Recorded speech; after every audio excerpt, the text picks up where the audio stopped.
సిరి సంపదల సిరిచందన మొక్కలు Sandalwood plot project at BP Nagar, Hyderabad. 200 square yard at just ₹3,70,000.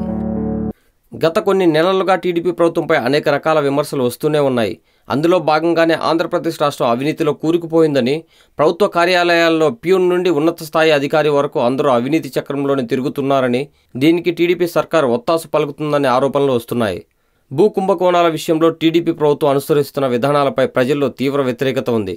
అపర మేధావి, రాజకీయ భగీరథుడు, టీడీపీ అధినాయకుని పుత్రరత్నం అయినటువంటి మంత్రి లోకేష్ నుండి దీపక్ రెడ్డి వరకు అనేక మంది టీడీపీ నాయకులపైన భూ కబ్జాల విషయంలో పెద్ద ఎత్తున విమర్శలు వచ్చాయి.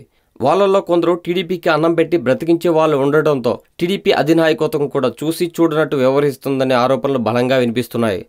నాలాంటి రాజకీయ అనుభవం కలిగిన నాయకుడు లేడని, కేంద్రంలో చక్రం తిప్పే సమర్థత నాకే ఉందని, నా 30 ఏళ్ల అనుభవాన్ని రంగరించి నాకున్న తెలివితేటలను ఉపయోగించి రాష్ట్రాన్ని సింగపూర్, మలేషియా, జపాన్, శ్రీలంక లాంటి దేశాలను మించి ఆంధ్రప్రదేశ్ నిర్మిస్తా అని చెప్పిన బాబు ఇచ్చిన మాటకు కట్టుబడి అమరావతిని 3D రూపంలో విజువల్ వండర్గా చూపించాడు.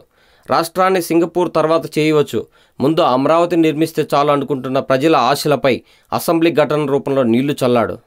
రాజధాని కోసం దాదాపు 33,000 ఎకరాల భూమిని లాక్కోవడం కాదు తీసుకోవడంలో 100 కోట్లకు పైగా ఖర్చు పెట్టి శంకుస్థాపన చేయడంలో చూపించిన తెగువ అభివృద్ధిలో చూపించడం లేదని, 3 ఏళ్లు గడిచిన రాజధానిలో శంకుస్థాపన తప్ప వేరే ఏ అభివృద్ధి జరగడం లేదని, ప్లాన్ సింగపూర్ నుండి అమరావతికి వచ్చేసరికి 3 ఏళ్లు గడిచిపోయిందని వాపోతున్నారు ప్రజలు. టీడీపీ ప్రభుత్వంపై వస్తున్న ఆరోపణలను టీడీపీ అనుకూల మీడియా సైతం బయటపెట్టిందని చెబుతున్నారు రాజకీయ విశ్లేషకులు. రాష్ట్రం అవినీతిలో కూరుకుపోయిందని, తెలంగాణలో 10 రూపాయలతో అయ్యే పనికి ఆంధ్రాలో 100 రూపాయలు ఖర్చు పెట్టవలసి వస్తుందని, లేదు లంచం ఇవ్వాల్సి వస్తుందని టీడీపీ అనుకూల మీడియానే తెలపడం గమనార్హం. అంతేకాకుండా 3 ఏళ్లు గడిచిన రాజధాని అమరావతిలో ఏ ఒక్క భవన నిర్మాణం కాలేదని, ఒక్క చెట్టు కూడా లేని చోట తాత్కాలికం అనే పేరుతో అసెంబ్లీ, సచివాలయం నిర్మించారు. దానిని చూసిన వాళ్ళకి ఎవరికైనా రాజధాని నిర్మాణం అసలు జరుగుతుందా అనే సందేహం కలుగుతుందని పచ్చ మీడియా పేర్కొంది. టీడీపీ అనుకూల మీడియాలోనే టీడీపీ భూ కుంభకోణం, రాజధాని, అవినీతి, ప్రభుత్వం వైఫల్యాలు వంటి పలు అంశాలలో క్లుప్తంగా వివరించింది. ఇక ఏపీ ముఖ్యమంత్రి చంద్రబాబు నాయుడు ప్రభుత్వ వ్యతిరేక మీడియా కథనాలపై ఎలాగో స్పందించరు. ఇప్పుడు అనుకూల మీడియా కథనాలతో అయినా మేలుకుంటారో లేదో చూడాలని ప్రజలు అనుకుంటున్నారు.